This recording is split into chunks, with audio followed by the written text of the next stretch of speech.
Hello guys, in this video I'm going to show you how you can remove a shortcut of a website in the Firefox app. But first I just want to mention, please don't forget to subscribe to my channel, because at 10,000 subscribers I'm going to show you my whole YouTube revenue statistics and the growth strategy, how to make money online. So let's jump into it. Open the Firefox app.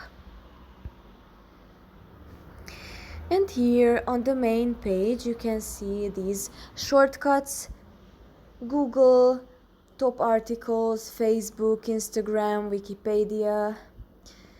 And if you want to delete one, just tap on, for example, tap on Facebook. On the bottom right corner, tap on these three dots. And if you scroll down, you can see here, remove from shortcuts. Site removed. And if you go back, then you will not find it because it's deleted. That's pretty much for this video. I hope it was helpful for you. If it was, please consider subscribing, and see you in the next one.